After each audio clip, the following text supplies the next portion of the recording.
Good morning and welcome back to the Explicit Measures podcast with Tommy, Seth, and Mike. Hello, everyone. Welcome. Good morning, gentlemen. Good morning, and a happy Tuesday to you and everyone else listening. There we go. Joining in back in another week again. Here we go. Just getting rocking and rolling. Slow down, Mike. I know. It feels like I was up late last night getting stuff done. Yeah. Work was calling. And I heard the call and I got stuff done. So it was a late night for me last night. So it already feels like it's been 2 days. Man, I feel you. I am completely on the same page as you. Looking at a few new tools, obviously all the things with Fabric. Lots of things around Fabric. Lots of things around Fabric. I just got into the GitHub's Copilot Labs or the Copilot Chat in VS Code for insiders. Yeah, which is amazing. Something else came out. I don't know if this is a desktop release that just came out, but there is now sync your phone or your iPhone with your computer now. That just came out for Windows, which I found very fascinating. And I've been playing with that. So now, of course, because I need more notifications on my computer while I'm working all day, I can now make a call from my phone. I can now get notifications from my phone directly on my computer and in Windows 11. I thought it was really interesting. So it's like a Bluetooth connection to your laptop or your computer, and then it synchronizes notifications from your phone, which I thought was really cool. It's a little limited, like on the Windows 11, because you can't do group chats. It's only like one-to-one. It's nice. I don't know why we're in 2023 and we have some Copilot and Chat GPT everywhere, yet there can't be a Windows application for iMessage. When can Chat GPT come to iMessage? That's what I really need. Like the family texts that are like, "Hey, did you see my new kid thing that they did?" I just wanted to Chat GPT, like, all the paragraphs of things that just say something pretty and nice. Just respond back nice. There's finally an official OpenAI ChatGPT mobile app. Oh, a new mobile app. All right. It's ramping up. I listened to an interesting podcast the other day. I'm gonna have to go pull the link for it because I don't remember the top of it. Was it the Explicit Measures podcast? Well, I do regularly. Actually, you'll be shocked. When I now was never listen to the podcast after it occurs. Like it's done. It's off. I'm on to my next thing. Yeah. I'll have to go find this other YouTube video I was looking for. But they were talking a ton about AI, and I'm very not pro, but I think I'm very positive to what it can do. I think there's going to be a lot of really interesting things that people are going to build. I think there's the ability to build junk and bad things, but I'm very optimistic on people will build good, helpful tools. And I think it's going to be part of your workflow. It's going to have to be at some point. I mean, I agree. It's going to have to be, whether we have an influx of people that just start using it, I think is dependent on whether or not the tool sets just integrate, how well they integrate with existing folks and then elevate them, as opposed to, or just do everything for them. Maybe it's ChatGPT, maybe it's chat based, because like you can't. I mean, I suppose you can mess that up, but whatever. It is definitely going to be an accelerator. What I'll find interesting is if you think about technology and the pace, even while we've been in here. Yes. Right. Yeah. And how a large populace is not even engaged in this technology revolution. Like this one's going to happen so much faster. Yep. That I fear honestly what it's going to do to some folks. It's like. And I think what I'm potentially feeling here is there's going to be a larger separation between people who actually started to learn AI and to leverage it versus those who did not take the time to engage and learn prompting. I mean, it's already changing how I engage with it well. Yeah, I feel like this is a lot of people are saying like the next 20 or 30 years is like another, not revolution, but like we had like the industrial era. We may have the AI era coming up here shortly, right? There's going to be the Google reprogrammed my brain for sure. When you started using Google, you were searching for things differently, right? The information age was there. All the information is available to you. Businesses, and the podcast I was listening to was talking about businesses have to reinvent themselves like every 3 to 5 years now. And if you're not like regularly tearing down your business and figuring out what is the core of what you do and how do you reinvent yourself, particularly in the technology space? I think it's faster there than in other industries. and my wife and I were talking about businesses. We love working with businesses that have apps. If your business doesn't have an app and I can't order things from you with an app, I don't want to do business with you anymore. Like it's becoming so even though I drive standard. by you, if you don't have a website, you don't exist. Yeah. Like It's so true. I'll make a recommendation. We should table this conversation and have it in a longer format because we have a lot of things we have a lot of things to cover today. That's true. That's true. We're not making puns today. No punning. No punning. I mean, we are pretty punny. We are punny. But, you know. Anyway, what else we got going for? All right. I got a major announcement. This is one I'm just super excited about. The PowerBI.tips theme generator, so themes.powerbi.tips, just came out with 2 amazing, huge updates over the weekend. Monday, we just kind of finished up some releasing things. So I just want to really point this out. If you're not using the theme generator today, go check it out. If you are using the theme generator, there are some new features you want to check out. We just released 8,000 icons that you can add to your theme file. So in theme files, people don't know this typically, but it's more of a nuanced thing. You could go get an SVG that you build. You could add it to your theme file, and that SVG icon could be accessed inside your Power BI report, helping you build just indicators, icons inside your reporting. Fully customized icons, right? So yes, apply your theme colors to all of the different icon shapes. So what we decided, this is too hard. Again, too much code. So we built a library of 8,000 icons. We have released them. You can change the color of the icons. You can change the name of the icons, and it automatically drops them right into your theme file. So that's a huge win right there by itself. And the most number one requested feature was the ability to upload your own theme file. So that is now available inside the theme generator. You can go upload your own theme file. It will code check it for you. It will let you minify it. It'll let you expand it, prettify it, or beautify the code. So lean into that, right? Oh yeah, it's so cool. Upload, but the experience is such that your upload pops up in a code editor. Yeah, and will tell you where the errors are. So if you're what line, what row, and want to use a code editor alongside the theme generator, that is now fully baked into the tool, and it's amazing. Yeah. And at any point in time, wherever you're at in the tool, you can actually click the code editor, and you can go to add your colors. You can click the code editor, and you can see the array of code colors that are there, and you can edit that code and hit OK. It will then propagate the changes back into the tool. So if you want to delete some colors, if you don't like a color, if you want to move stuff around or rearrange things, you can, and you can see what code is generated. So those are for Tips Plus subscribers. So if you are a Tips Plus subscriber, you get all the new features.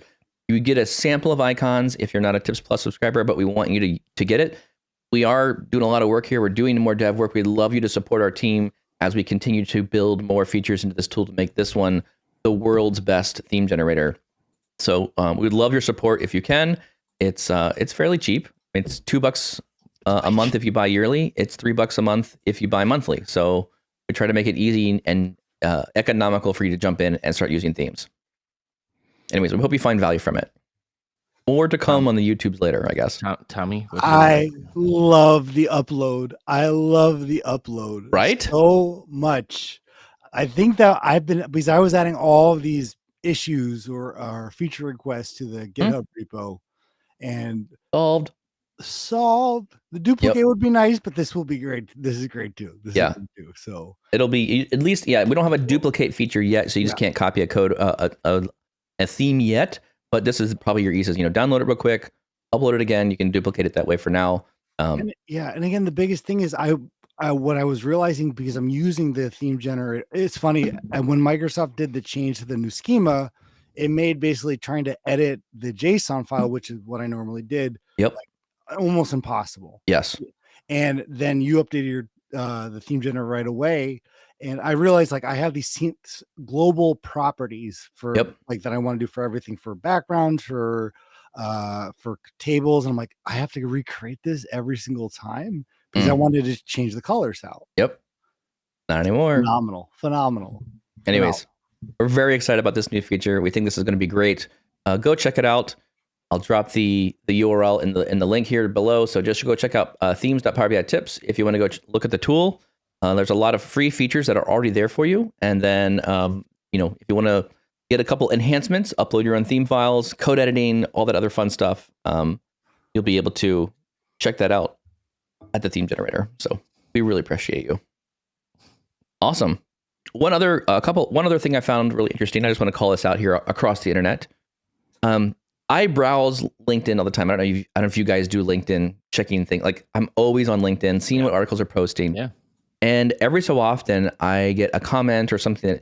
And I found this gentleman's tagline to be incredibly, I don't know. I thought it was very well written. And maybe this is stolen from somewhere. I don't even know.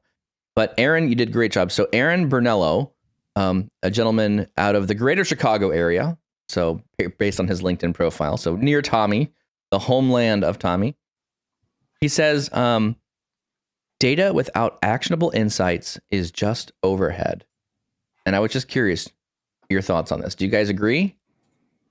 Data without actionable insights is just overhead. I thought, man, I thought that was pretty profound. I like it. If you're not building stuff to take action, well, what are you building? But that yes, it's our argument of why business intelligence and our profession is like valuable. A thing. Yeah. Right. I just thought it was very consolidated. Like I had to read it like a couple times. I was like, yeah, that's right.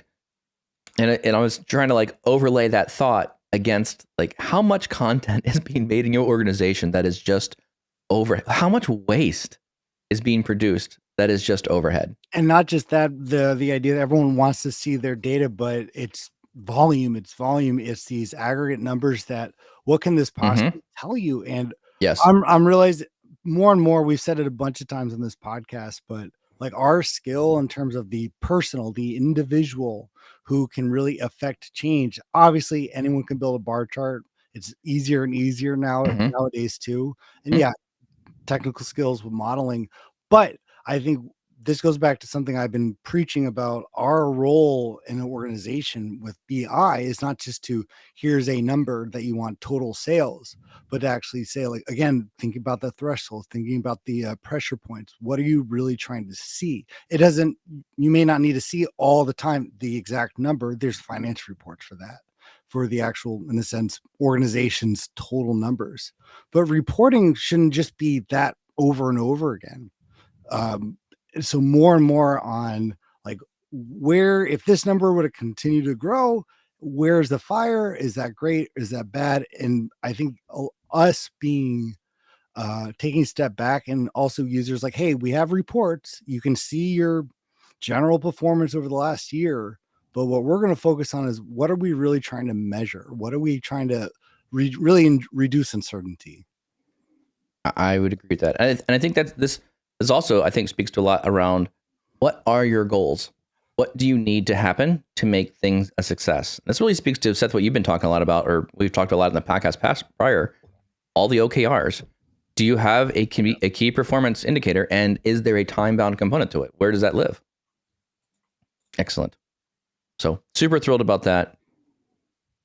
Before we get too far down this rabbit hole and do intros for the full episode, this is lots of rabbit holes. A full intro. The May desktop, the May Power BI desktop did come out. We are now in June, but we're now getting to talking about what the May release just had. So bear with us while we catch up here a bit. So anything that stuck out to you, gentlemen, around things that came out in the May release that kind of, you thought, that's interesting. Let's talk about that. Yeah. I mean, a lot of good accessibility updates. So nothing like that's brand new feature kind of thing, but it's good to see, and I think they cycle through this once in a while where they add a lot of those types of things in. Yeah. Which is always super helpful for developing reporting, right? We have to be always cognizant of many different audiences. Yes. And ensuring that everyone has the opportunity to digest the information that we're trying to convey at all times. So a lot of good stuff to see there. I'm very happy to know that they're updating the on-visual editing experience. I know at some point they're going to kill the old editing experience and it's just going to go live. I'm happy that they have to be taking feedback because it's rough. It was rough when it came out initially. Just needed some more love. So I'm definitely very pleased to see that they're listening to feedback. Things are getting a little bit better. The editing experience, like windows are staying on longer. One of the features I can't stand around that's new on visual editing is the suggest a type. The suggest a type of visual. I get they're trying to help you out. And for new users, I get it. Makes sense. I'm not a new user. I'm an experienced user. I know what kind of chart or table I want to put on stuff. And every time I would try to switch something, it keeps suggesting stuff for me. I'm like, I don't want that. I want it off. So there now is a setting inside desktop that turns suggest a type off by default, which I think is a very good feature to turn off. So that way it doesn't keep recommending random things that I don't want. They got to make that window larger because it literally is a slightly more advanced version than the personalized visual in the service that was meant for consumers that has no idea what they're doing.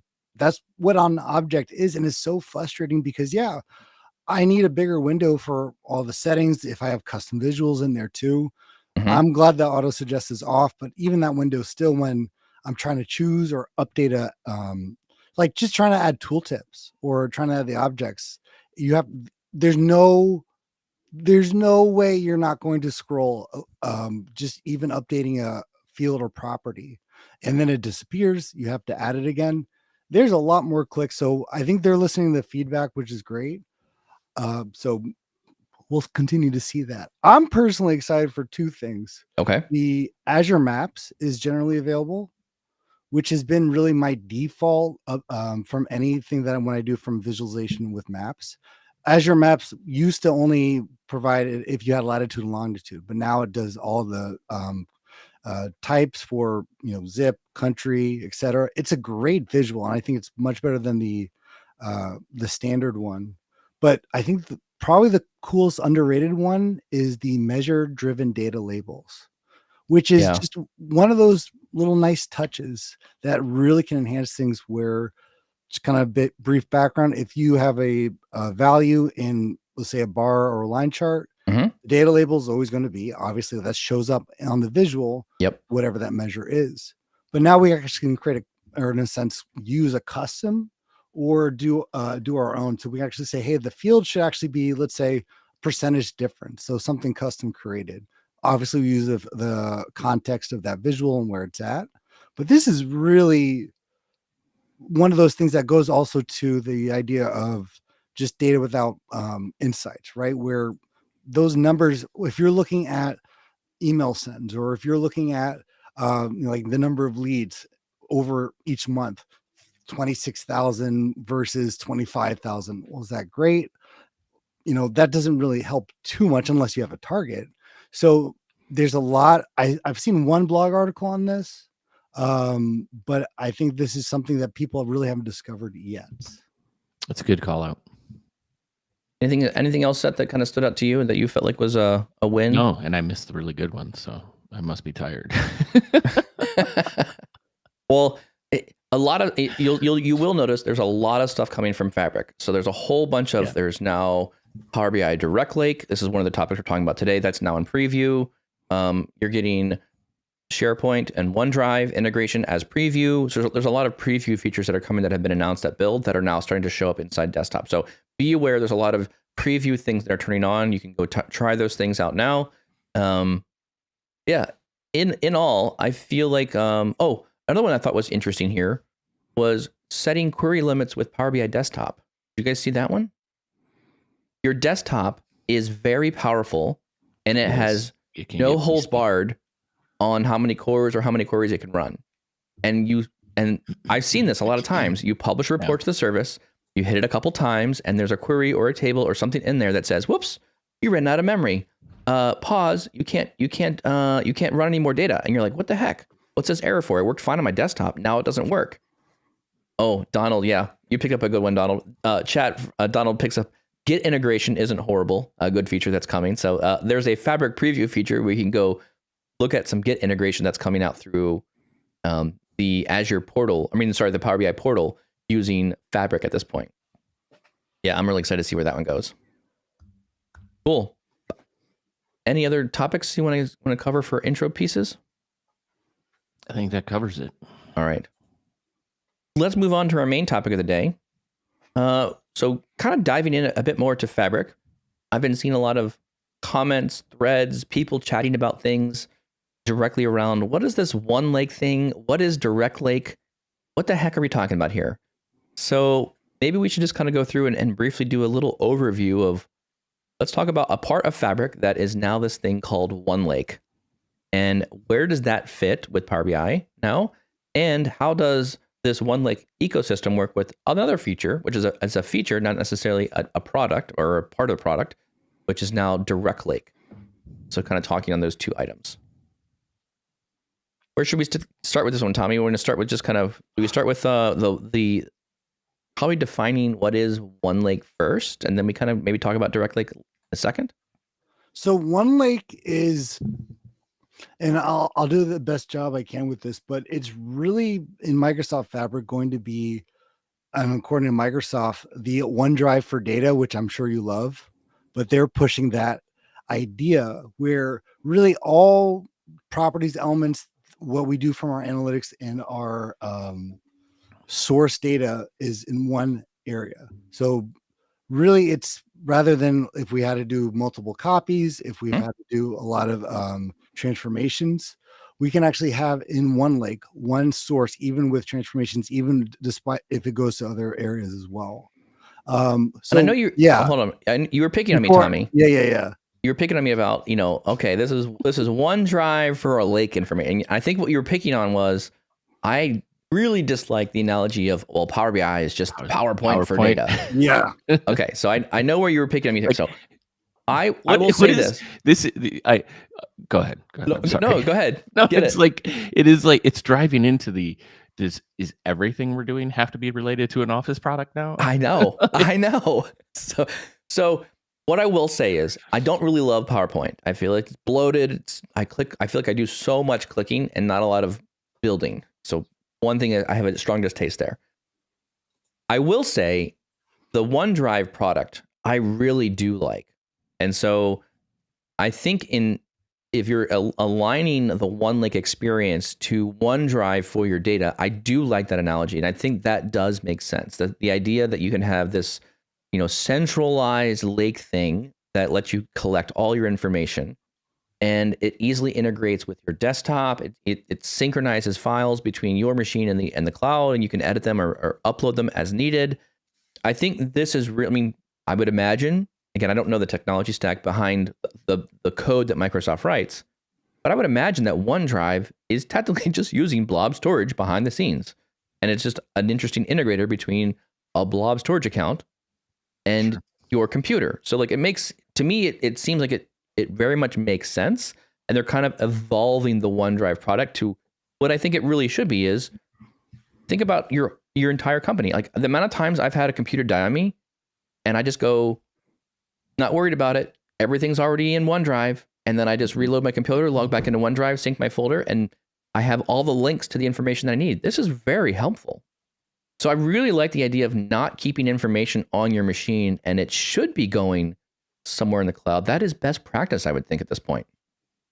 So Tommy, you ribbed me on that one, but I would agree. I think this is like the analogy, but I do like the One Lake being a better or more evolved product than a OneDrive. And I think I would for sure move from OneDrive on to One Lake if that meant I could still do all the same things I could normally do in OneDrive as well. I think the concept is interesting, and it even further challenges a lot of the organizational structures that exist in companies today, right? Where you have administrators of these resources that get spooled up, and even for companies that live in Azure, and we'll just say Azure's the best and only cloud platform out there. Our Azure administrators, right? Yep. Have been managing resources, right? And these are data lakes where people can already put tons of different files. And One Lake challenges that. And I found it interesting that even in the technical documentation, it was, well, you don't have to worry about that anymore. Nobody can block you guys from having a lake, because the minute you turn this on, there's One Lake. And that One Lake is in the tenant, right? That's the Azure tenant at the highest level. Your org gets one lake. Mm-hmm. What I have some interesting questions about is what if I have multiple tenants within my own company? Then you get the But I bonus still of have having to, multiple I still lakes. have to explore one lake, one lake. Yeah. But I think that to me, just on a base level, right? It is this one entity, one service that is going to house all of the objects and artifacts that you create within the Fabric ecosystem. Mm-hmm. So And in I think, terms of impacting, yeah, like, or changing how things work within a company, I think it's breaking minds, right? Like, how do we figure yeah, this out? How do we not like putting guardrails or costs and all this stuff, which I expounded on a while ago when Alex was joining us. But it's like there's all these considerations that have to be accounted for and walked through and talked about. But mm-hmm. it challenges that way in which you're bringing all your data together, which is, I think, fantastic. I think it opens up a whole slew of like really interesting opportunities that we've talked about as challenges before, and hopefully it solves some of those. Yep. Because the only way to do this, and how it's typically implemented in organizations now, is you have different lakes for different groups, right? And there's Yes. always challenges of like, okay, well, now I have to create a new ADF pipeline and I have to move things over here, and you're Correct. actually moving data from one Yes. place to another. This changes a little bit of that mindset. It absolutely does. Another thing that they announced during build, which I thought was very fascinating, was so if we think about One Lake and we think about GDPR and where data has to live, and when you start working internationally, this data situation becomes a bit more challenging because the data must live in the country that it was generated in. So if you have countries over in Europe, they have a stronger GDPR requirements around if you collect data from people in that area, they must stay in that area. And so the One Lake element here, it sounds to me like they're also doing behind the scenes a little bit is there's like a thin wrapper of here's a bunch of access points or endpoints you can go get data from. By the way, we'll keep the data in the region that most makes sense where that data needs to be accessed from. And you just access the One Lake endpoint, but they keep track and put the data into the right region or location. So there also seems to be something here where, I think of One Lake in my mind, if I'm trying to like my mind's eye about what this thing's doing, it sounds to me like One Lake is a collection of storage accounts or Azure Data Lake Gen 2 accounts behind the scenes that Microsoft is managing for you. And then all you're doing is saying, oh, I'm just going to access this file in this folder. And Microsoft kind of self figures out, oh, okay, well, we know that's just a shortcut to where that file lives. Here it is in any one of these regions. We don't really care where it comes from, but that makes sense. That totally makes sense, right? And it absolutely does, because and Raphael makes a really good point here, because it transforms the existing implementations that we have from platform as a service, right? Where you're managing or you're instantiating and building these services, you're controlling permissions, et cetera, to a full SaaS software as a service, right? So it's okay, we're taking care of all these things for you. I think the GDPR thing will be interesting, where people dive into like, is specifically in One Lake, is this place here, or is that workspace driven?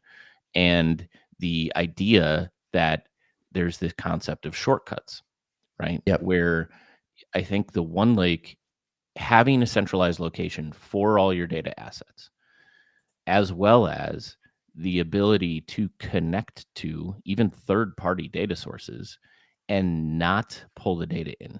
Like the ability to read through a shortcut is, I think, also where this would play in, even internally, where I can create a shortcut between workspaces.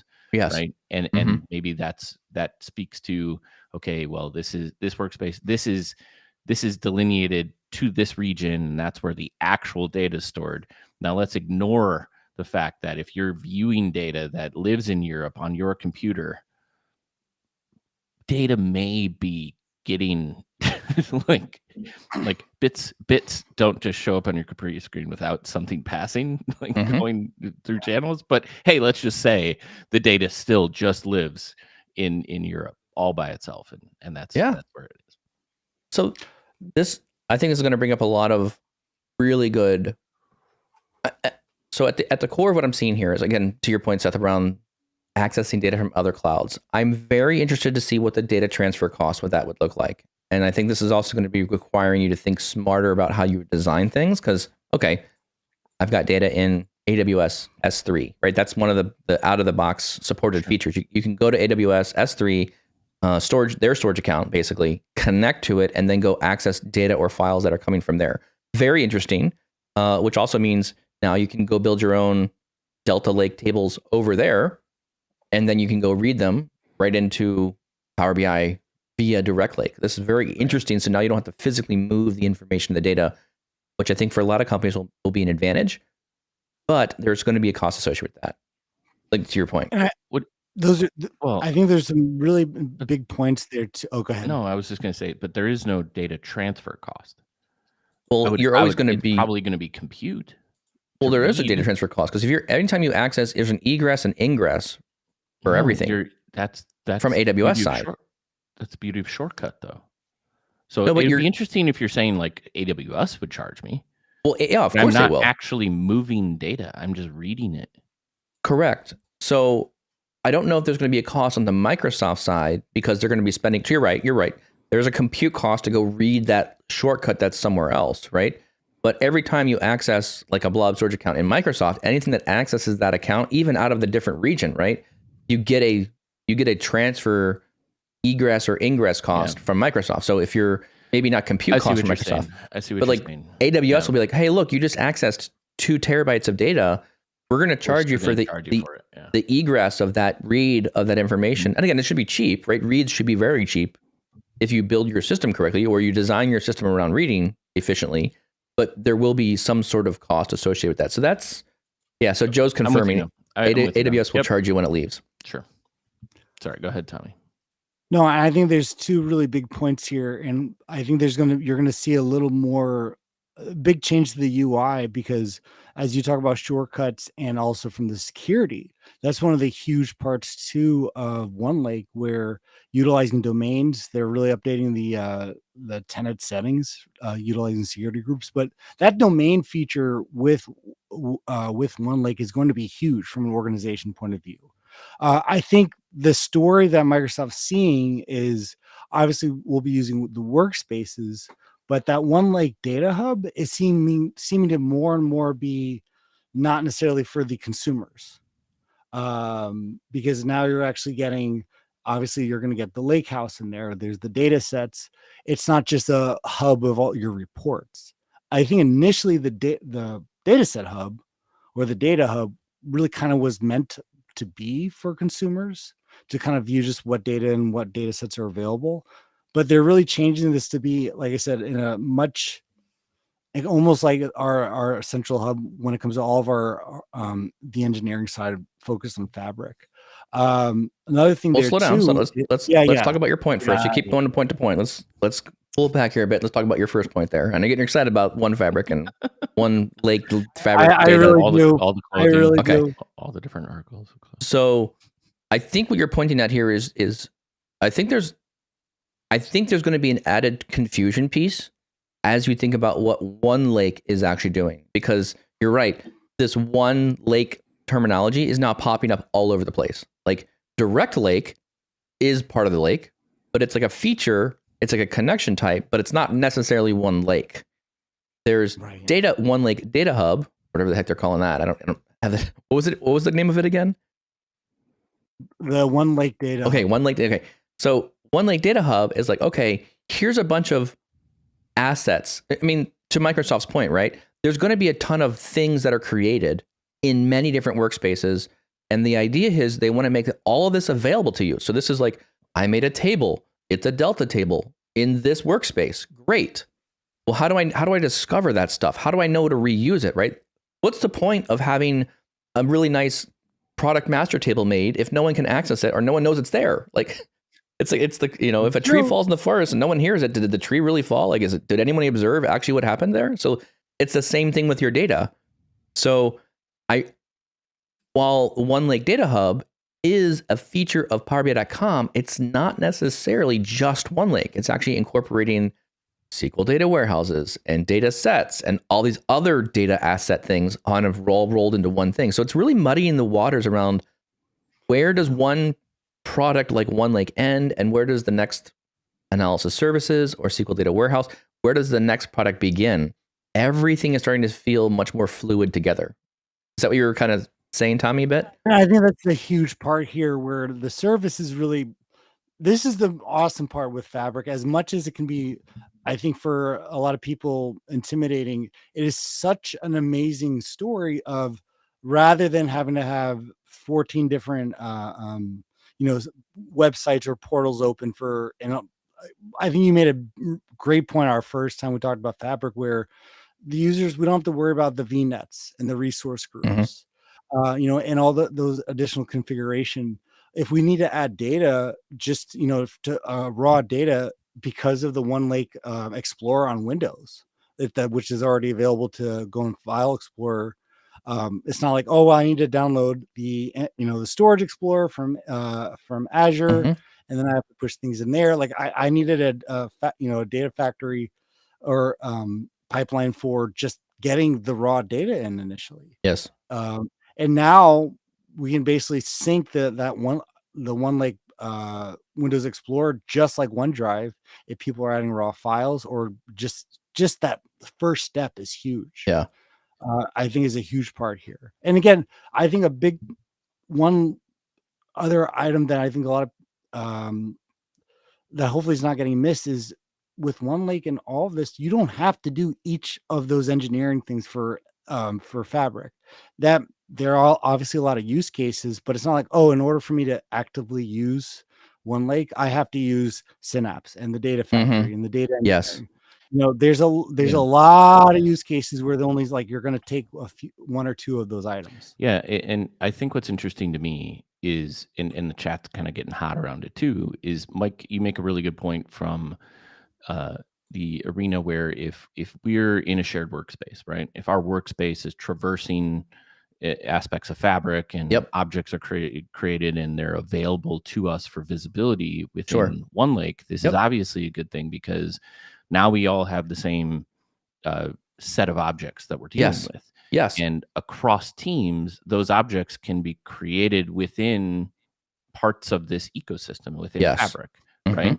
Or modified or updated, etc. And that's where I think this delineation between understanding that objects in OneLake are accessible, but they are different, and they, like, each one of these parts of Fabric can create different types of objects, right? So if a user wants to upload a CSV file, they can. Like, there's no restriction, from my understanding, around like what type of data can be stored in OneLake or available to us from a connection perspective. However, when we start talking about certain things like Direct Lake, which is the connector from Power BI that is going to provide a stateful view of whatever the data in the object is.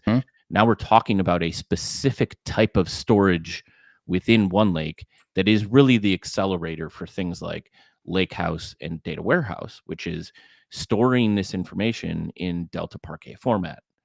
Now, I think in the documentation, it says, hey, if you want to use Direct Lake, you have, you use the Lakehouse and you use that interaction point so that you're creating a Delta Parquet table.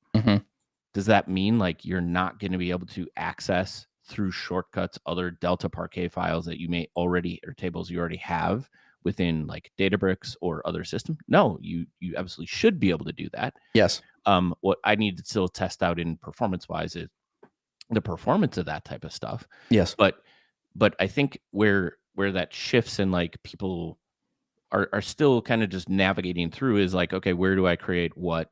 How do it, like, where, if I need to do this thing, is that something I need to build in OneLake? If I do, does that mean I can do that in SQL Warehouse, or no? Do I have to create in direct, all these words, all the words of all the, in Lakehouse. And ultimately, I think that's where a lot of the nuance is going to be, is like, okay, yes, it supports all these things. How we interact with them and what we create is going to be different based on the experiences that Fabric provides, because they're still the same systems that were generated, albeit better and more unified and Yes. an easier SaaS experience. But like, if you don't understand the concepts behind those, it makes sense to a lot to me, because we've been using Delta Parquet for a long time, right? So all these things apply, and it's like, oh yeah, okay, that makes sense. I would totally want to do that.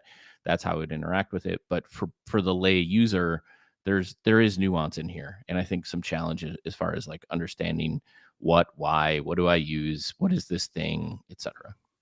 So there's a question that's going on in the chat here, and I just kind of want to address it just to be clear, because I think many other people are going to struggle with this as well. In my mind, if I step really far back and kind of look at the broad spectrum of what Microsoft has kind of announced here, what was the major shift that's driving this? What is changing here? Okay. Everything, like, where does Power Query Gen 2 fit? What does that look like? What are all, now we have these things called pipelines. What are they doing? Okay. Now we have more access to this thing called the Spark engine. What's that what's doing there? What's that mean? Okay. If I step way back, OneLake is just kind of the unification of a bunch of storage accounts, is how I see that, the OneLake element. But all these other tools now, Power Query Gen 2, pipelines, everything's now bringing a lot more data directly into the lakehouse, or the OneLake now, as Delta tables. The major shift that I see observing here is Microsoft has basically said Power Query will now use Delta tables. Power BI data sets will also, the VertiPaq engine will now have a default storage system of Delta tables. It's because it's columnar store and micro. So to me, that single shift between those two products, now shifting onto this open source, Delta table and technology, has changed the entire ecosystem, because now SQL serverless can read Delta tables. Power Query can read and write Delta tables. Power BI now reads and writes Delta tables. So to me, this is a major competitor between what Microsoft is doing and what Snowflake or any other cloud-based storage system is doing. This is the format that Microsoft has chosen to move forward with for all of their data ingestion tools. So now, the questions around, well, what about Databricks? It can just read it because it's in the same format. Well, what about all these other tools? It all just works now. So I think, to me, the major fundamental shift is Microsoft has really embraced this Delta table format. They've incorporated it into all their products. And so now we can now have all this stuff. So yeah, Donald, you asked a question. Can Databricks generate the order, or is that Microsoft only? My understanding is there's two sort orders that happen in these Delta tables. There is a Z order that comes out of Databricks. The V order is a Microsoft generated sorting that matches the VertiPaq engine. So I think VertiPaq can read Delta tables coming out of Databricks because it's the same technology. The V order sort items, I think that's proprietary to Microsoft for now. I don't really know if that's something that's specific that's going to be opened up and allow you to use that in Databricks at this point.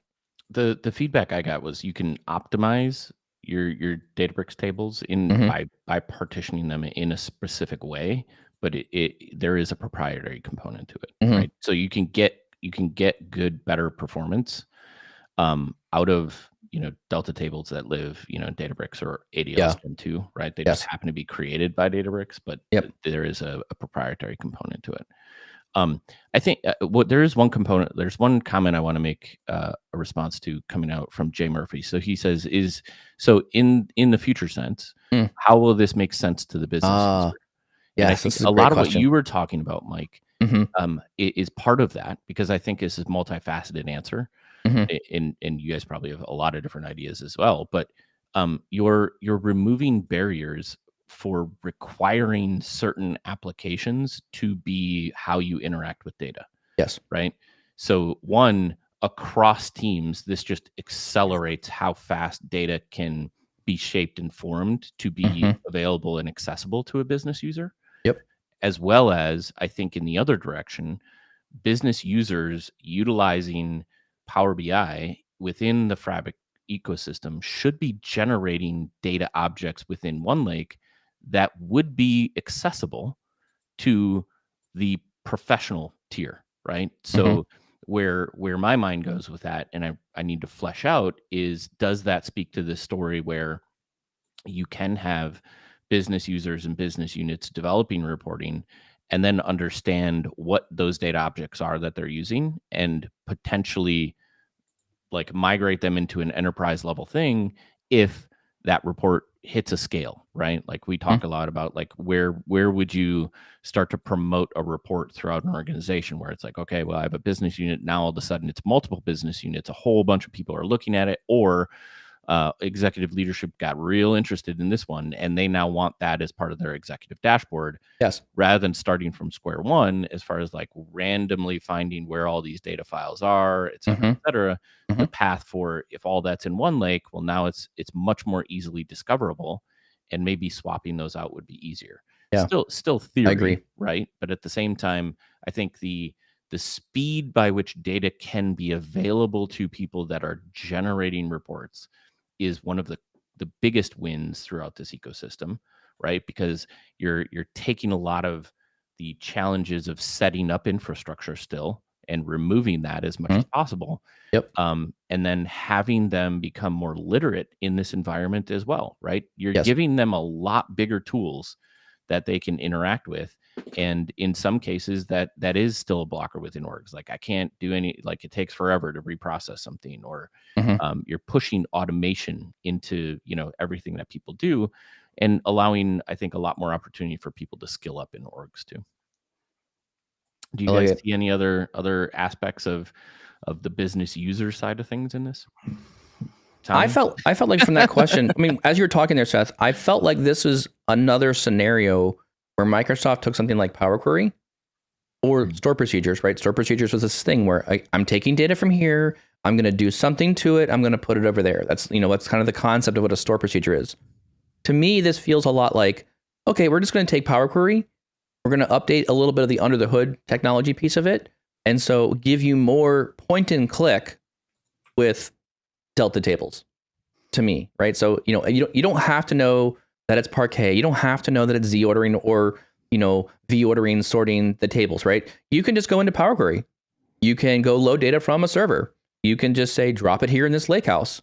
And so under the hood, there's a lot of technology things that are happening, but you're now able to literally walk through a UI, which is Microsoft is really dang good at simplifying these complex things. To your point, Tommy, earlier, right?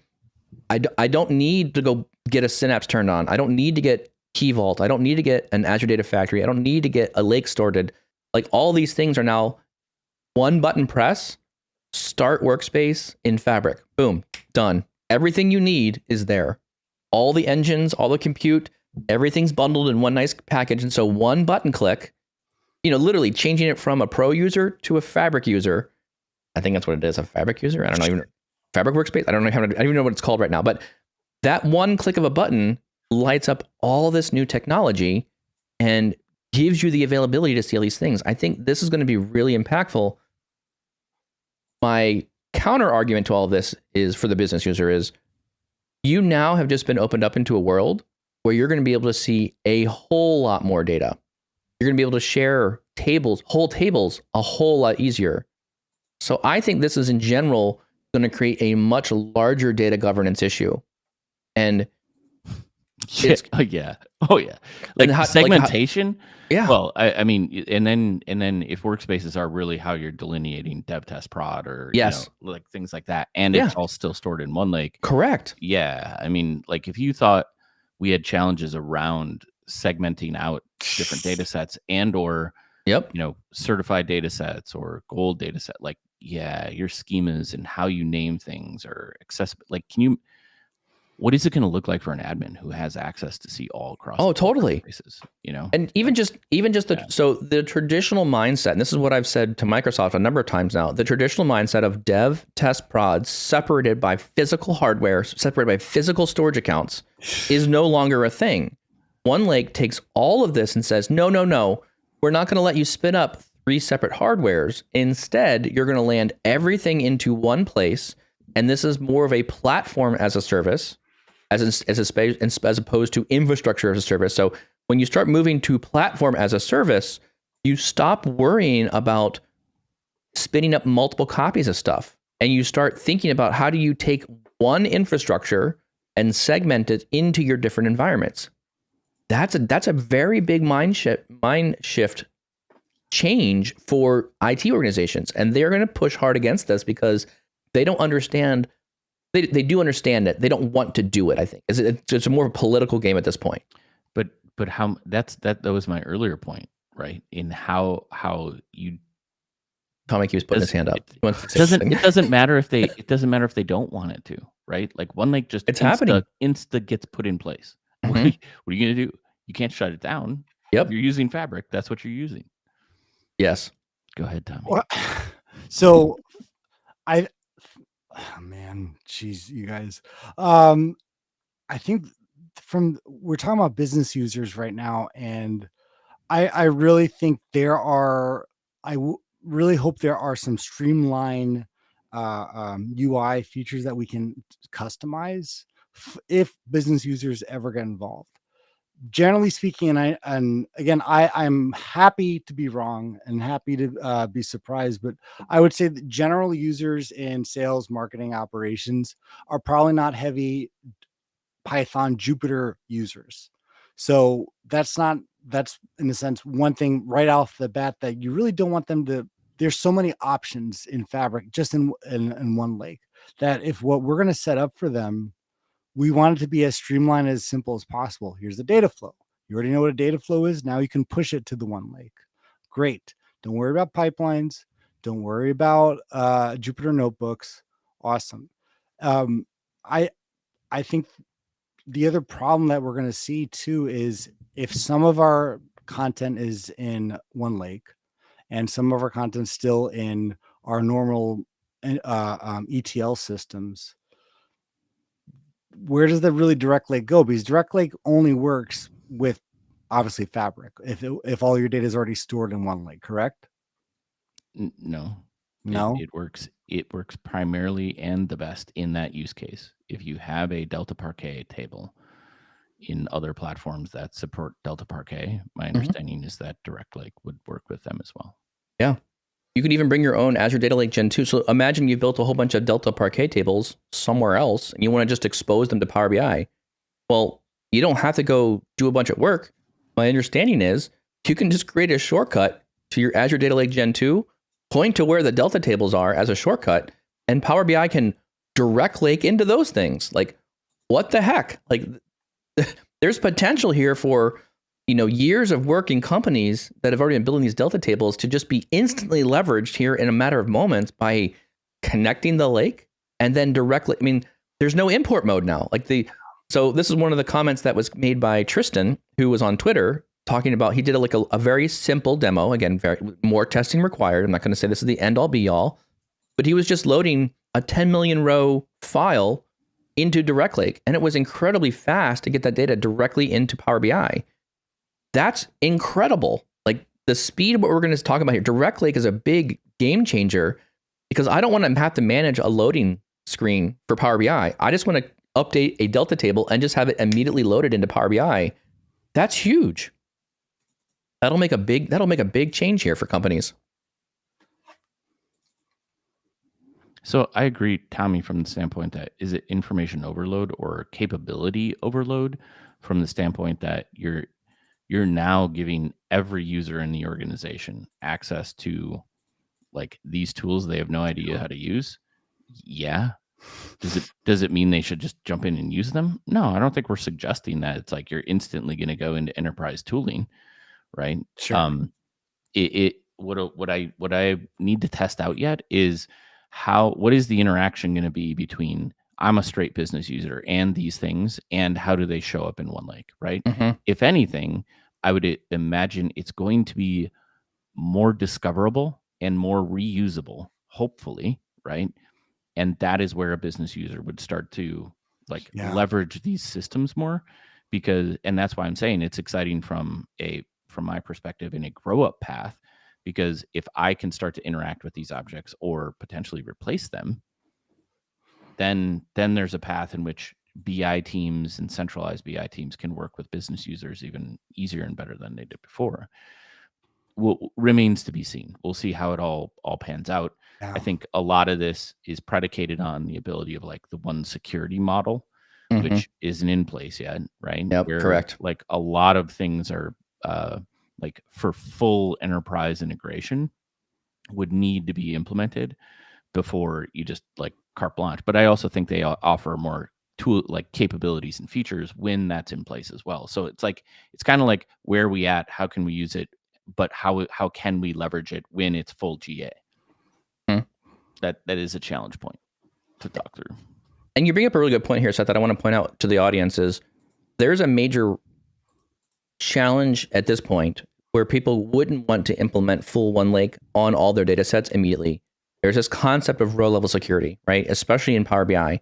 How does the security of the Power BI elements get filtered down to these direct lake things? And so one of the things that we didn't talk as much about, but we'll probably have to touch on here very briefly at the end of this, because in the title of the video is this concept of direct lake. So we've been talking a lot about what OneLake means, collecting assets, all the under the hood technologies.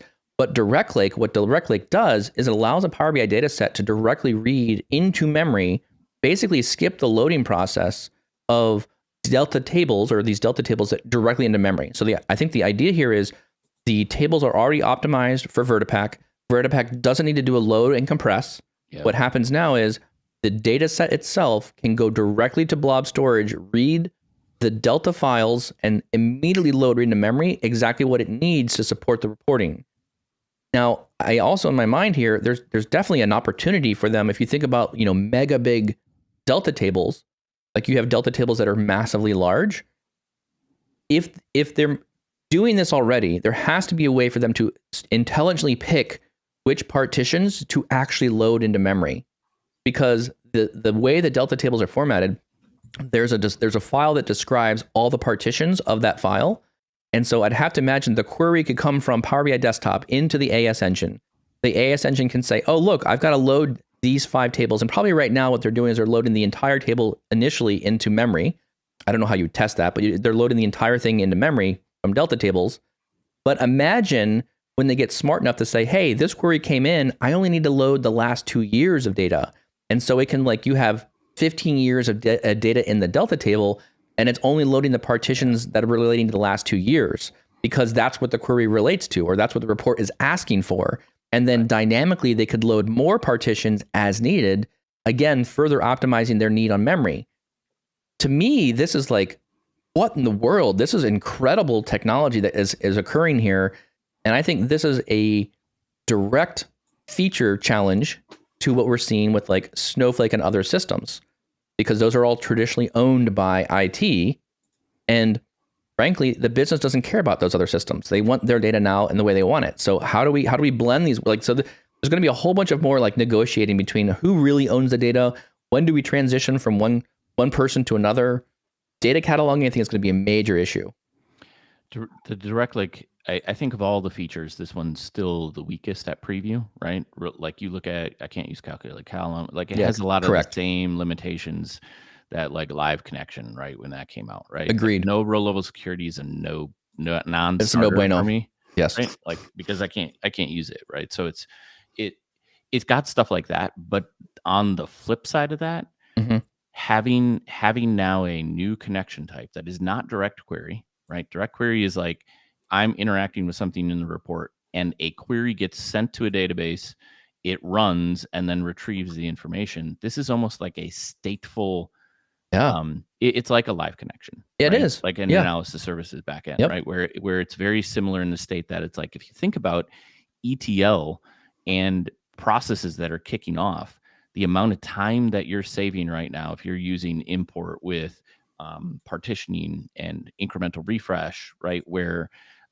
you're now have a big load to do. Like there could be a half hour, an hour, 2 hours to get your data to a place where somebody can consume it. 100%. And in these states, now it's instantaneously available whenever it's in the table, when somebody interacts with a report. So huge time savings.